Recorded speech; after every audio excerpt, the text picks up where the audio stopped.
d'Esprit Porcelaine. Vous pourrez les retrouver donc à la chapelle de la Visitation jusqu'au 29 mars. Donc il faut se dépêcher. Et à la Galerie des Hospices pendant 4 semaines jusqu'au 17 avril. Dans cette exposition, vous pourrez admirer les projets collectifs récents d'Esprit Porcelaine. Le tout dernier, c'est un kiosque de porcelaine assez monumental. Il y a également le Design exquis, qui est un projet qui a été fait pour les 250 ans de la porcelaine de Limoges. Il y a une douzaine d'artistes qui ont participé à ce projet.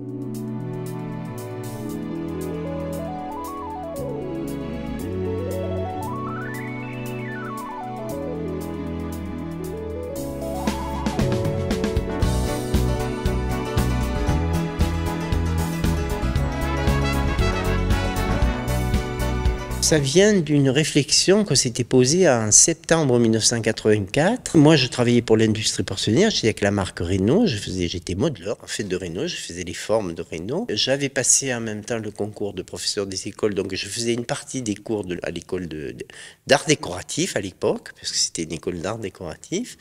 Et puis, je me rendais compte en fait que l'industrie de la porcelaine avait un savoir-faire incroyable, une vraie qualité de travail à Limoges, mais qu'en fait on disait, toute la presse internationale disait Limoges la belle endormie parce qu'on était dans une répétition des choses et qu'on avait oublié un petit peu le monde de la création qui a eu une forte impulsion dans les années 1900 et puis au début de la porcelaine où les gens ont vraiment créé.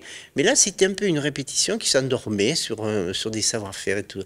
Donc, on s'est posé la question de se dire, il faut qu'on relance ce mouvement de création. Et je pense qu'on a été vraiment les premiers, on a essuyé les plâtres.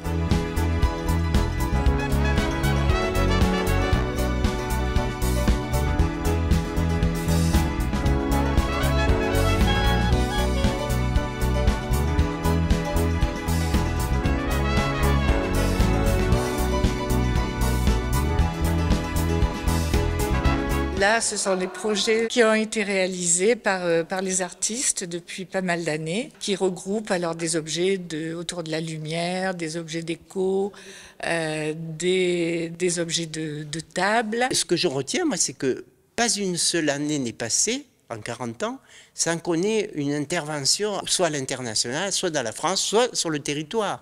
C'est-à-dire que tous les ans, on a trouvé des idées pour monter des expositions, faire vivre cette porcelaine, la faire vivre et la faire connaître. Au départ, c'était une association qui s'appelait Art Feu Entreprise, quand on avait créé l'idée, parce que le lien, c'était l'art, le feu et l'entreprise. Et ensuite, progressivement, on a monté une marque déposée qui s'appelait Esprit Porcelaine Créateur à Limoges, qui est toujours présente aujourd'hui.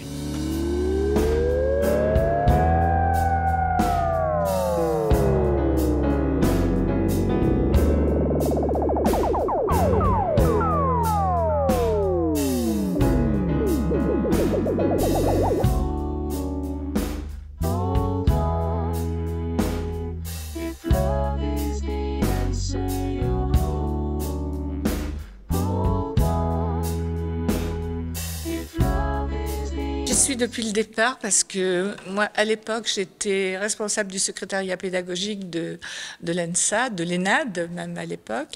Quand j'ai su que des anciens étudiants voulaient monter cette association, ben, je leur ai dit je vous aiderai parce qu'au niveau administratif, on connaît les artistes.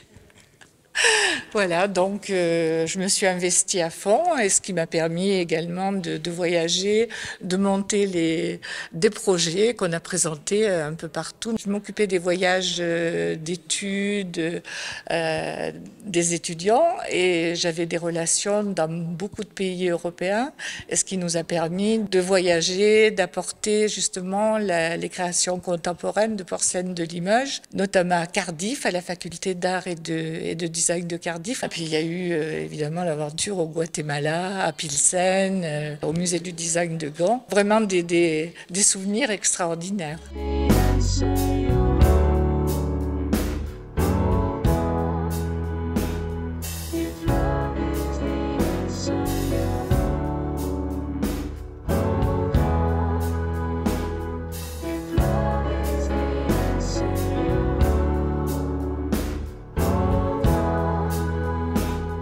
Aucun regret regret sur ce que j'ai fait ou ce que j'ai entrepris dans la vie. Parce que je pense que c'est une nostalgie, le regret. C'est-à-dire que si on est dans la nostalgie, ça veut dire qu'on n'est plus dans l'action de la création. Et moi, ça, c'est quelque chose qui ne m'a jamais effleuré. La nostalgie, je ne sais pas ce que c'est. J'aime le passé, j'aime l'histoire parce qu'elle nous construit. Aujourd'hui, on n'est pas dans ce monde-là et je pense que c'est très important de regarder derrière soi ce qui s'est passé. Mais on ne peut pas vivre sur la nostalgie. La création, c'est se propulser vers le futur, vers la lumière pour avancer.